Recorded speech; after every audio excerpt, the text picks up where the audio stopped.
अध्याय 22 सच साबित हुई भविष्यवाणी। हम ल्यूक के बाद हाफ ब्लड हिल में जीवित लौटने वाले पहले नायक थे।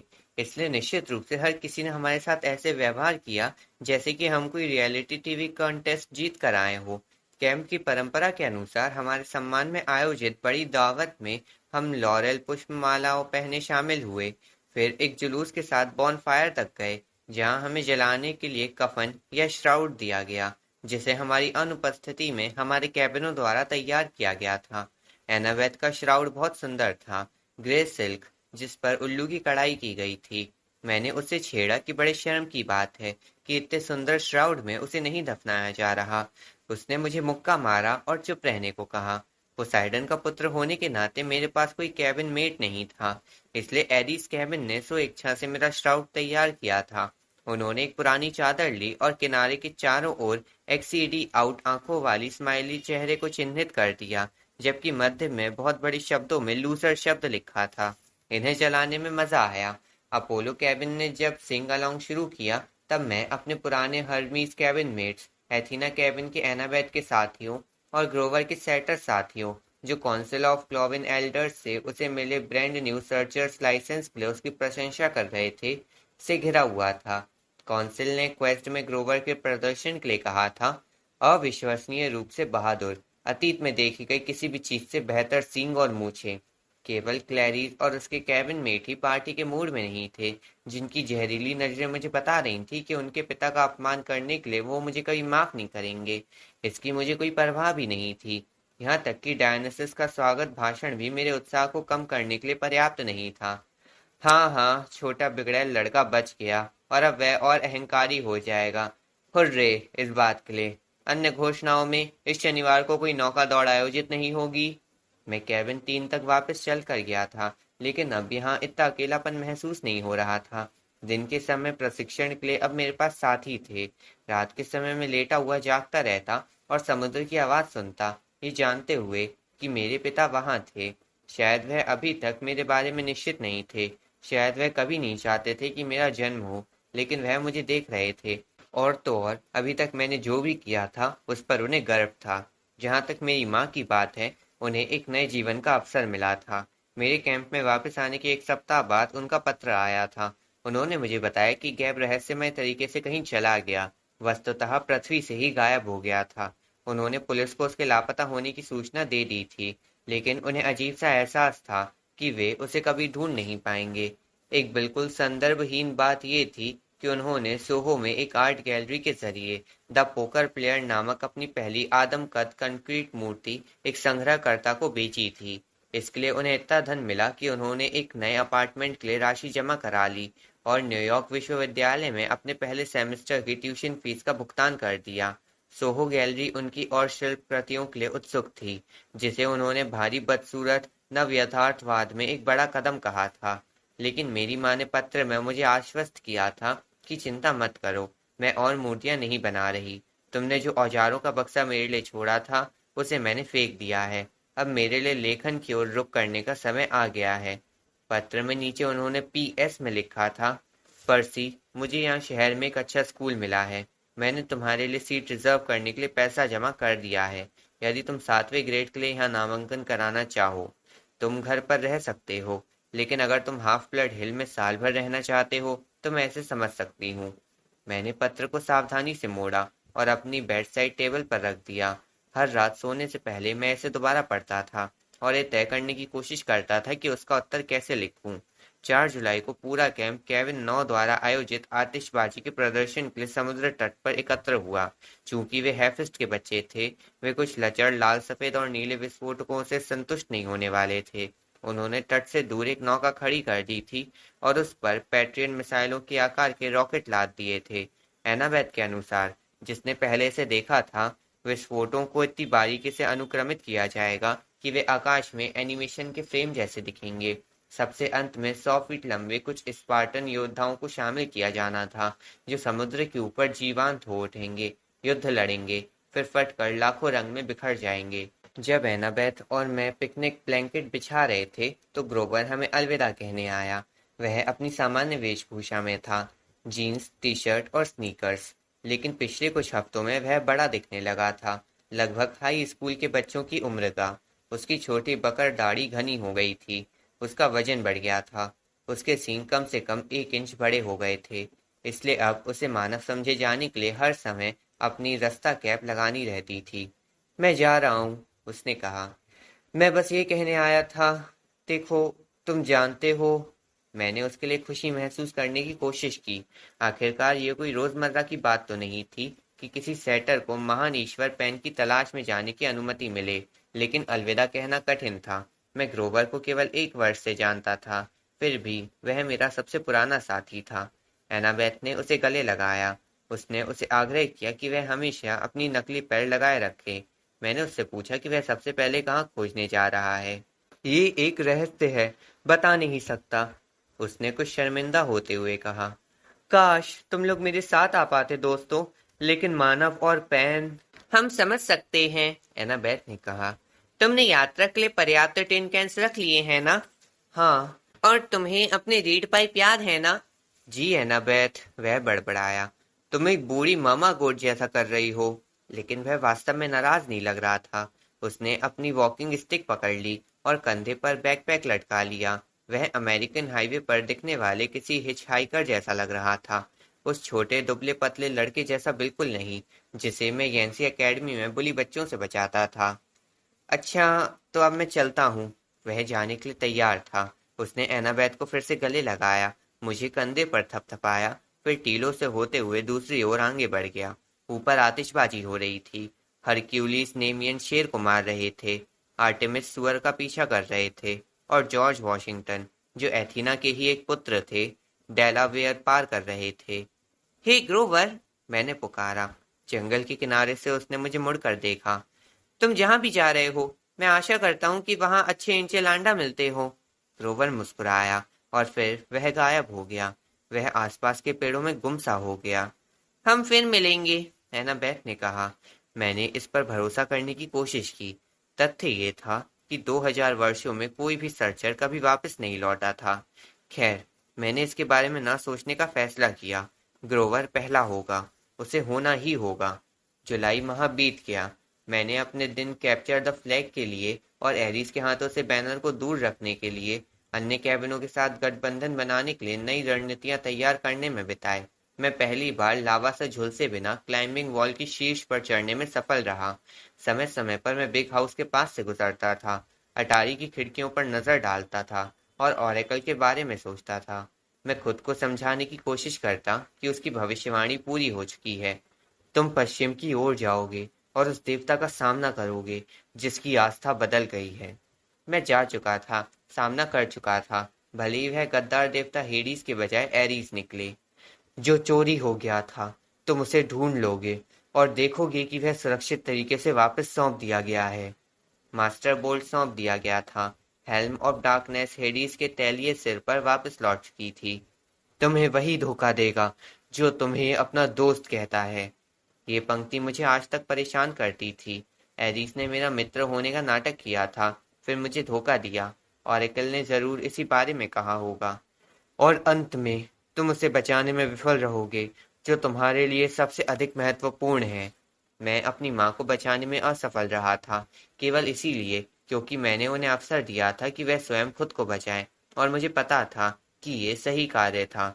तो मैं अब भी असहज क्यों था? ग्रीष्म सत्र की अंतिम रात बहुत जल्दी आ गई। कैंपर्स ने आखिरी बार एक साथ भोजन किया। हमने अपने रात्रि भोज का कुछ हिस्सा देवताओं को आग में समर्पित किया। बॉनफायर के पास वरिष्ठ काउंसलर्स ने ग्रीष्म काल के अंत के मन के प्रदान किए। मुझे अपना खुद का लेदर नेकलेस प्राप्त हुआ, और जब मैंने ग्रीष्म के लिए अपना पहला मनका देखा तो मुझे खुशी हुई कि आग की रोशनी ने मेरी शर्माहट को छिपा दिया था। इसमें गहरा काला डिजाइन था, जिसके बीच में समुद्री हरा त्रिशूल झिलमिला रहा था। ये चयन सर्वसम्मत था, ल्यूक ने घोषणा की। ये मनका इस कैंप में समुद्र देवता के पहले पुत्र और एक युद्ध को रोकने के लिए अंडरवर्ल्ड के सबसे अंधेरे हिस्से में की गई उसकी क्वेस्ट का अभिनंदन करता है। पूरा कैंप खड़ा हो गया और जयकार करने लगा, यहाँ तक कि एरिस केविन को भी खड़ा होना पड़ा। एथीना के केविन ने एनाबेथ को आगे कर दिया ताकि वह प्रशंसा जताने में हिस्सेदारी कर सके। मैं निश्चित रूप से नहीं कह सकता कि मैंने कभी इतना खुश या उदास महसूस किया होगा जितना मैंने उस पल किया था। आखिरकार मुझे एक परिवार मिल गया था, ऐसे लोग जो मेरी परवाह करते थे और सोचते थे कि मैंने कुछ सही किया है। और सुबह होते होते उनमें से अधिकतर लोग साल भर के लिए चले जाएंगे। अगली सुबह मुझे अपने बिस्तर के पास की मेज पर एक फॉर्म लेटर मिला। मुझे पता था कि डायनासिस ने इसे भर दिया होगा, क्योंकि वे मेरा नाम गलत लिखने पर आमदा थे। प्रिय पीटर जॉनसन, यदि तुम साल भर कैंप हाफ ब्लड में रहने का इरादा रखते हो तो तुम्हें आज दोपहर तक बिग हाउस को सूचित कर देना होगा। यदि तुम अपने इरादों की घोषणा नहीं करते हो तो हम मान लेंगे कि तुमने अपना कैबिन खाली कर दिया है या एक भयानक मौत मारे गए हो। क्लीनिंग हार्पीस सूर्यास्त के समय अपना काम शुरू करेंगे। वे किसी भी अपंजीकृत कैंपर को खा जाने के लिए अधिकृत होंगे। पीछे छोड़े गए सभी व्यक्तिगत सामान लावा के गड्ढे में जला दिए जाएंगे। आपका दिन शुभ हो। Mister T, camp director, Olympians council, #12। ADHD के बारे में ये एक अन्य खास बात है। मेरे लिए डेडलाइन तब तक वास्तविक नहीं है जब तक कि ये ठीक मेरे सामने ना आ जाए। गर्मियाँ खत्म हो गई थी और मैंने अभी भी अपनी माँ को या कैंप को जवाब नहीं दिया था कि मैं यहाँ रुकूंगा या नहीं। अब मेरे पास निर्णय लेने के लिए कुछ ही घंटे शेष बचे थे। निर्णय आसान होना चाहिए था। मेरा मतलब है कि 9 माह के हीरो ट्रेनिंग या 9 माह कक्षा में बैठना। आह, लेकिन मुझे अपनी माँ के बारे में विचार करना था। पहली बार मुझे गैप के बिना पूरे एक साल तक उनके साथ रहने का मौका मिल रहा था। मुझे घर पर रहने और खाली समय में शहर में घूमने का मौका मिल रहा था। मुझे याद आया कि एनाबेथ ने बहुत पहले क्वेस्ट के दौरान क्या कहा था। वास्तविक दुनिया वह है जहाँ मॉन्स्टर्स है। वही आप सीखते हैं कि आप में प्रतिभा है या नहीं। मैंने जीएस की पुत्री थालिया के भाग्य के बारे में सोचा। मुझे जिज्ञासा हुई कि अगर मैंने हाफ ब्लड हिल छोड़ दिया तो कितने मॉन्स्टर मुझ पर हमला करेंगे। अगर मैं पूरे स्कूल वर्ष के लिए एक ही स्थान पर रहूं, बिना कायरॉन या मेरे साथियों की मदद के, तो क्या मैं और मेरी माँ अगली गर्मियों तक जीवित भी बच सकेंगे? कि ऐसा मान लेना होगा कि स्पेलिंग टेस्ट और 5 पैराग्राफ निबंधों ने मुझे नहीं मारा। मैंने निर्णय लिया कि मैं मैदान में जाता हूँ और तलवारबाजी का कुछ अभ्यास करता हूँ। शायद उससे मेरा दिमाग कुछ स्पष्ट हो जाए। कैंप मैदान प्राय सुनसान पड़े थे, जो अगस्त की गर्मी में झिलमिला रहे थे। सभी कैंपर्स अपने कैबिनों में सामान पैक कर रहे थे या झाड़ू पोछा लेकर इधर उधर दौड़ रहे थे और अंतिम निरीक्षण के लिए तैयार हो रहे थे। आर्गस कुछ एफ्रोडाइटी बच्चों को उनकी गुच्ची सूटकेस और मेकअप किट पहाड़ी पर ले जाने में मदद कर रहे थे, जहां कैंप की शटल बस उन्हें हवाई अड्डे तक ले जाने के लिए प्रतीक्षा में खड़ी थी। अभी जाने के बारे में मत सोचो, मैंने खुद से कहा। बस प्रशिक्षण लो। मैं तलवारबाजी के मैदान में गया और पाया कि ल्यूक भी शायद इसी मनोदशा में थे। उनका जिम बैग मंच के किनारे पर गिरा हुआ था। वह अकेले ही अभ्यास कर रहे थे। बैटल डमी पर तलवार से वार कर रहे थे, जिसे मैंने पहले कभी नहीं देखा था। ये एक सामान्य स्टील की तलवार रही होगी, क्योंकि वह सीधे डमी के सिर को काट रही थी। उसकी भूसे भरी आंतों में तलवार घोंप रही थी। उसकी नारंगी रंग की काउंसलर शर्ट पसीने से पूरी भीग गई थी। उनके हाव भाव इतने तीक्ष्ण थे जैसे उनकी जान सचमुच ही खतरे में हो। जब उन्होंने डमी की पूरी लाइन उखाड़ फेंकी तो मैं मंत्रमुग्ध होकर देखता रहा। उनके अंग शत विक्षत कर दिए और वस्तुतः उन्हें पुआल और कवच के ढेर में बदल दिया। वे बस डमी थे, लेकिन मैं फिर भी ल्यूक के कौशल से आश्चर्यचकित हुए बिना नहीं रह सका। वह निश्चित रूप से एक अविश्वसनीय योद्धा थे। मैंने दंग होकर सोचा कि वह अपनी क्वेस्ट में कैसे विफल हुए होंगे। आखिरकार उनकी नज़र मुझ पर पड़ी तो वह रुक गए। पर्सी, माफ करे, मैंने झेपते हुए कहा। मैं बस। अरे कोई बात नहीं, उन्होंने अपनी तलवार नीचे करते हुए कहा। बस कुछ अंतिम क्षणों का अभ्यास कर रहा हूँ। ये डमी अब किसी को परेशान नहीं करेंगे, मैंने हंसी से कहा। ल्यूक ने कंधे उचकाए। हम हर ग्रीष्मकाल में नए डमीज का निर्माण करते हैं। अब जब उनकी तलवार लहरा नहीं रही थी, मुझे इसमें कुछ अजीब सा दिखाई दे रहा था। तलवार में दो अलग अलग प्रकार की धातु थी। एक किनारा कांस्य का था, दूसरा स्टील का। ल्यूक ने मुझे इसे देखते हुए देखा। ओह, ये नया खिलौना है। बैकबाइटर। बैकबाइटर? ल्यूक ने तलवार को रोशनी की ओर किया तो वह अजीब तरीके से चमकने लगी। इसका एक किनारा सेलेस्ट्रियल ब्रॉन्ज का है, दूसरी ओर टेम्पर्ड स्टील है। ये मॉर्टल और इममॉर्टल दोनों पर काम करता है। मैंने उस बारे में सोचा जो कायरॉन ने मुझसे कहा था जब मैंने अपनी क्वेस्ट शुरू की थी, कि एक हीरो को कभी भी मॉर्टल्स या मानवों को आघात नहीं पहुंचाना चाहिए जब तक कि यह बिल्कुल आवश्यक ना हो। मुझे नहीं पता था कि वे इस तरह के हथियार बना सकते हैं। शायद नहीं, ल्यूक सहमत हुए, लेकिन ये अपनी तरह की एक तलवार है। उन्होंने मुझे हल्की सी मुस्कान दी, फिर तलवार म्यान में डाल दी। सुनो, मैं तुमसे मिलने आने ही वाला था। क्या कहते हो, हम एक आखिरी बार जंगल में चलें? कुछ ढूंढें जिससे हम लड़ सके। पता नहीं क्यों, लेकिन मुझे झिझक हो रही थी। मुझे राहत महसूस करनी चाहिए थी कि ल्यूक इतने मिलनसार हो रहे थे। जब से मैं क्वेस्ट से वापस लौटा था, वह मुझसे कुछ दूर दूर रह रहे थे। मुझे भय था कि मुझ पर सबके ध्यान के कारण वह मुझसे कुछ चिढ़ रहे होंगे। आपको लगता है ये सही होगा? मैंने पूछा। मेरा मतलब है कि अरे चलो भी। उन्होंने अपना जिम बैग टटोला और उससे कोक का एक सिक्स पैक निकाला। ड्रिंक्स मेरी तरफ से है। मैं कोक को घूरता रहा, सोचता रहा कि आखिर उन्हें कहाँ से मिला। कैंप स्टोर में कोई रेगुलर मॉर्टल सोडा उपलब्ध नहीं था। किसी सेटर की सहायता के बिना गुप्त रूप से इन्हें यहाँ लाने का कोई उपाय नहीं था। निस्संदेह मैजिक डिनर गॉबलेट आपकी इच्छा अनुसार किसी भी चीज से भर सकता है, लेकिन वह सीधे कैन से प्राप्त असली कोक जैसा स्वाद नहीं देता। शुगर और कैफीन। मेरा मन डोल गया। जरूर, मैंने निर्णय लिया। क्यों नहीं? हम जंगल की ओर बढ़े और किसी प्रकार के मॉन्स्टर से लड़ने के लिए इधर उधर उसकी तलाश करने लगे, लेकिन मौसम बहुत गर्म था। सभी मॉन्स्टर, जिनमें थोड़ा सा भी दिमाग होगा, अपनी शांत गुफाओं में आराम कर रहे होंगे। हमें खाड़ी के किनारे एक छायादार स्थान मिला, जहां मैंने अपने पहले कैप्चर द फ्लैग गेम के दौरान क्लैरिस का भाला तोड़ दिया था। हम एक बड़ी चट्टान पर बैठ गए, कोक पीने लगे और जंगल में गिरती धूप को देखने लगे।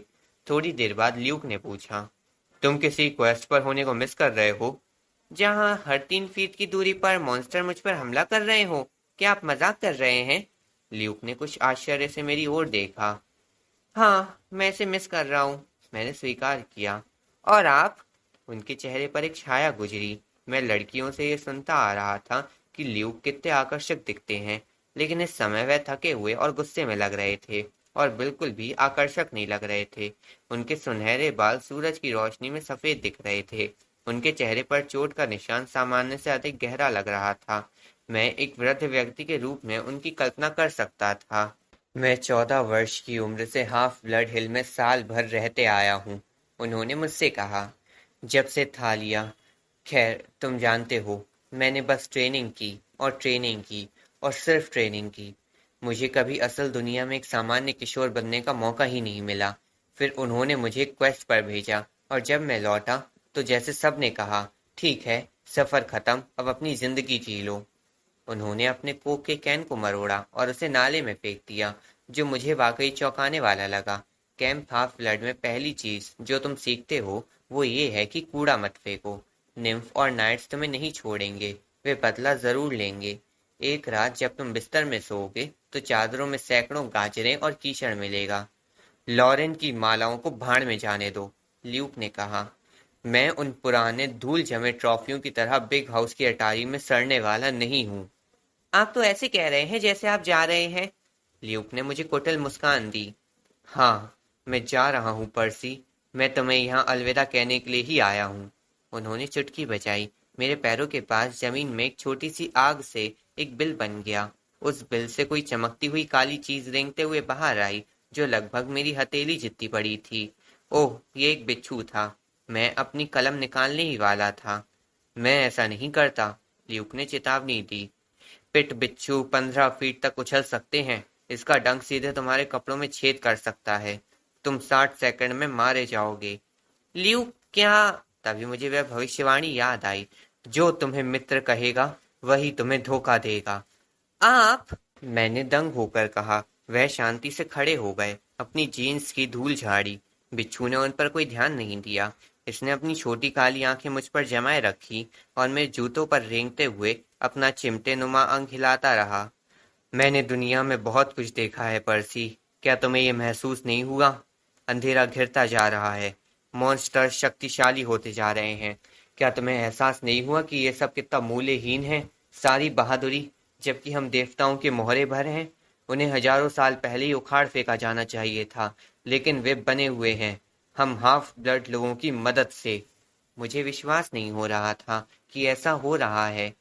ल्यूक, आप हमारे माता पिता के बारे में बात कर रहे हैं, मैंने कहा। वह हंसे। इसके कारण मैं उन्हें प्रेम करूं? उनकी बहुमूल्य पश्चिमी सभ्यता एक बीमारी है पर्सी। ये दुनिया को खत्म कर रही है।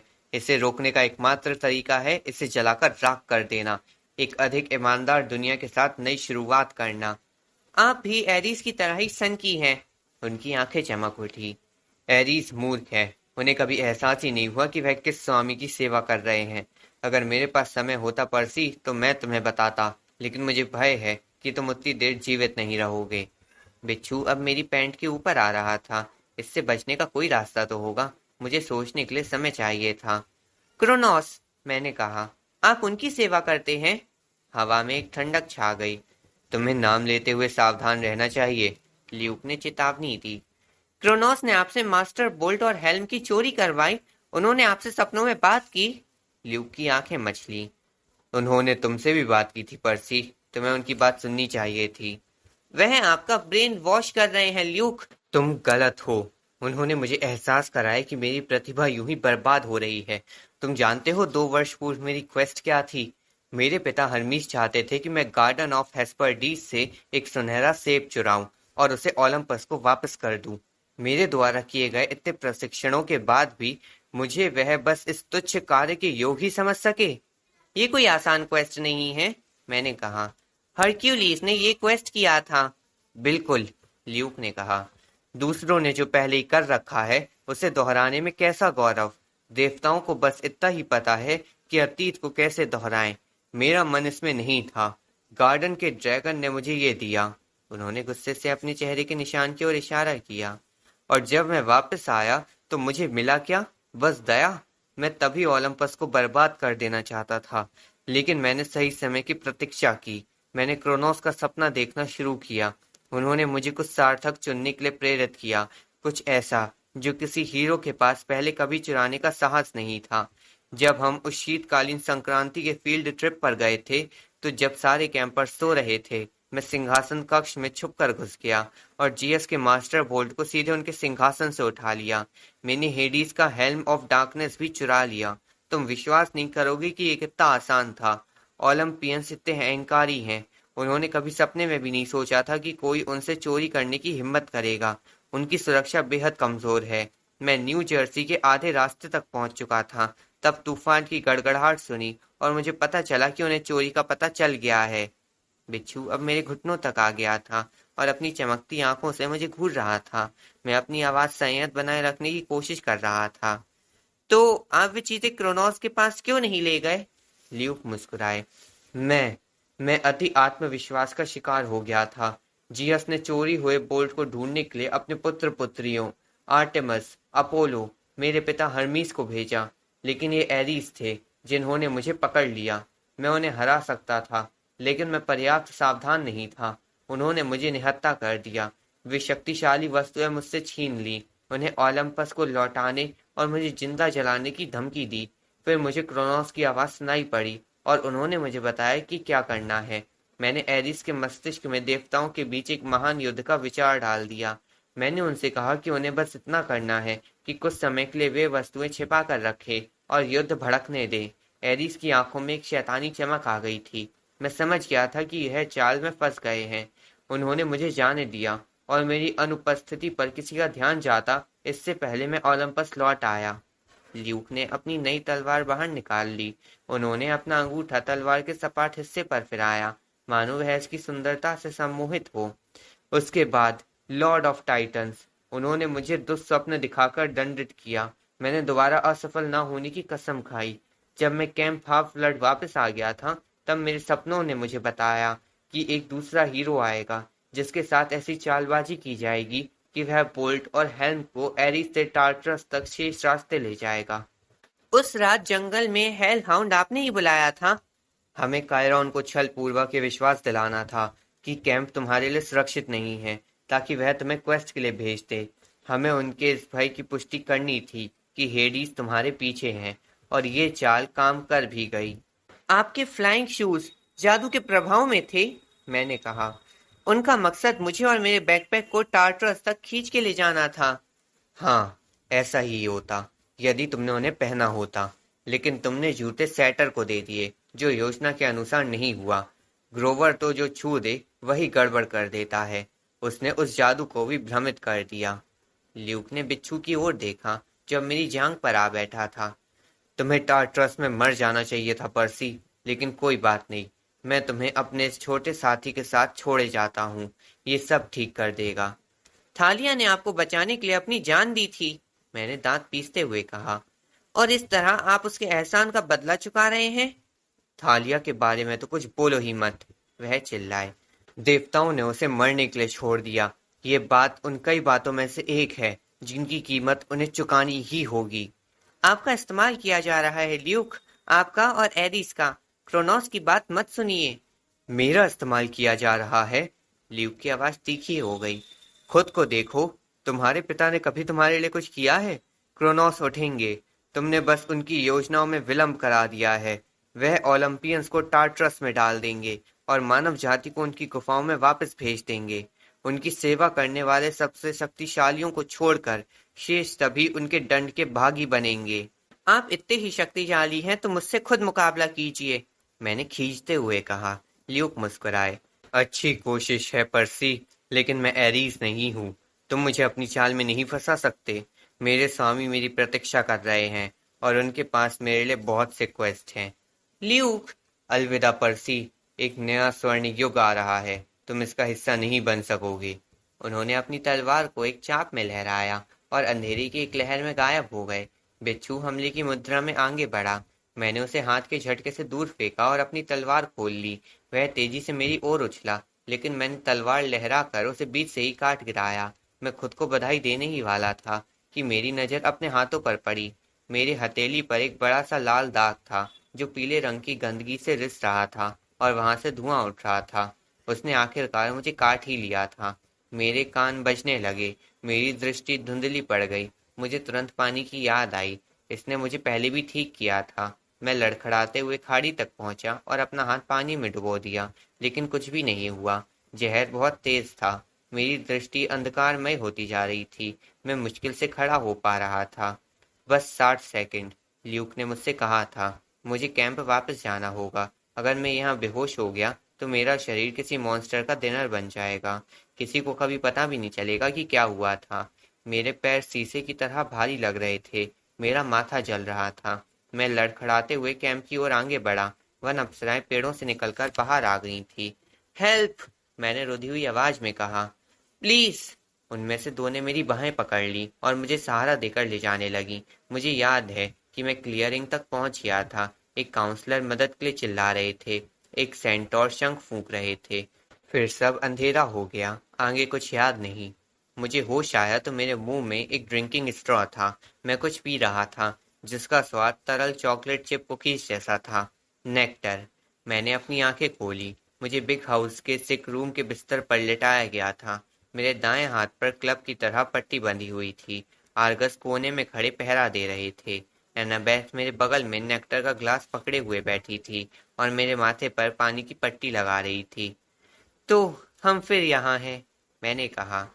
तुम बेवकूफ हो, एनाबेथ ने घुसड़ा, जिससे मुझे एहसास हुआ कि मुझे होश में आए देखकर वह बेहद खुश हो गई थी। जब हमने तुम्हें पाया तो तुम हरे हो चुके थे और सफेद पड़ते जा रहे थे। यदि कायरॉन ने उपचार नहीं किया होता तो। अब कायरॉन की आवाज आई। पर्सी की आंतरिक क्षमता को भी कुछ श्रेय दिया जाए। वह मानव रूप में मेरे पैरों की ओर बैठे थे। यही कारण था कि मेरा अभी तक उन पर ध्यान नहीं गया था। उनका निचला हिस्सा आधा जादुई ढंग से व्हीलचेयर में समाया हुआ था, जबकि ऊपरी आधा हिस्सा कोट और टाई से सबरा हुआ था। वह मुस्कुराए, लेकिन उनका चेहरा थका हुआ और कुछ पीला दिख रहा था, वैसा जैसा तब दिखता था जब वह पूरी रात जागकर लैटिन पेपर्स की ग्रेडिंग किया करते थे। अब कैसा महसूस कर रहे हो? उन्होंने पूछा। जैसे कि मेरे अंदर का हिस्सा जम गया हो, फिर माइक्रोवेव हो गया हो। उचित ही है, जब ये पिट बिच्छू का जहर था। अब तुम मुझे बताओ, यदि बताने की स्थिति में हो तो, कि वास्तव में क्या हुआ था। बीच बीच में नेक्टर का घूंट लेते हुए मैंने उन्हें पूरी कहानी सुना दी। लंबे समय तक कमरे में चुप्पी छाई रही। मैं विश्वास नहीं कर पा रही कि ल्यूक, एनाबेथ की आवाज लड़खड़ा गई। फिर उसका हाव भाव गुस्से और दुख में बदल गया। नहीं, मैं इस पर निश्चय ही विश्वास नहीं कर सकती। देवता का श्राप लगे उन्हें। अपनी क्वेस्ट के बाद से ही वह पहले जैसे नहीं रह गए थे। ओलंपस को इस बारे में सूचित किया जाना चाहिए, कायरॉन बड़बड़ाए। मैं अभी तुरंत जाऊंगा। ल्यूक अभी भी आजाद घूम रहे हैं, मैंने कहा। मुझे उनके पीछे जाना होगा। कायरॉन ने असहमति में सिर हिलाया। नहीं पर्सी, देवता क्रोनोस के बारे में बात भी नहीं करेंगे, मैंने खींचते हुए कहा। जीएस ने इस मामले पर किसी भी संवाद की मनाही की है। पर्सी, मुझे पता है कि ये कठिन है, लेकिन तुम्हें प्रतिशोध के लिए जल्दबाजी नहीं करनी चाहिए। तुम अभी तैयार नहीं हो।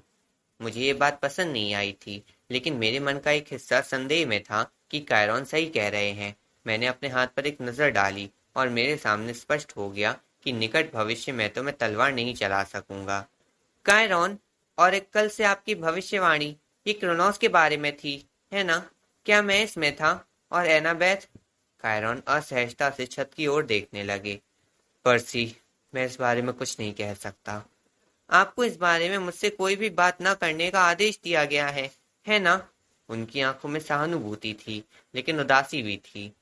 तुम एक महान नायक बनोगे बच्चे। मैं तुम्हें तैयार करने की पूरी कोशिश करूंगा, लेकिन अगर मैं तुम्हारे आगे के रास्ते के बारे में सही कहूं तो। तभी ऊपर से तेज गड़गड़ाहट की आवाज आई, जिससे खिड़कियां हिल गईं। आह, सब ठीक है, सब ठीक है, कायरॉन चीखे। उन्होंने हताशा में आह भरी। देवता के पास अपने कारण है पर्सी। अपने भविष्य के बारे में बहुत अधिक जानना कभी भी अच्छी बात नहीं होती। हम बस यूं ही हाथ पर हाथ धरे नहीं बैठे रह सकते, मैंने कहा। हम चुपचाप नहीं बैठेंगे, कायरॉन ने वादा किया। लेकिन तुम्हें सावधान रहने की जरूरत है। क्रोनोस चाहते हैं कि तुम अपना आपा खो दो। वह चाहते हैं कि तुम्हारा जीवन बाधित हो जाए, तुम्हारे विचार भय और क्रोध से घिर जाएं। उन्हें इसका अवसर मत दो। धैर्यपूर्वक अपना प्रशिक्षण करो। तुम्हारा उपयुक्त समय आएगा। हाँ, अगर तब तक मैं जिंदा रहा, मैंने खीज से कहा। कायरॉन ने अपना हाथ मेरे टखनों पर रखा। तुम्हें मुझ पर भरोसा करना होगा पर्सी। तुम जीवित रहोगे, लेकिन पहले तुम आने वाले वर्ष के लिए अपना रास्ता तय करोगे। मैं तुम्हें सही विकल्प नहीं बता सकता।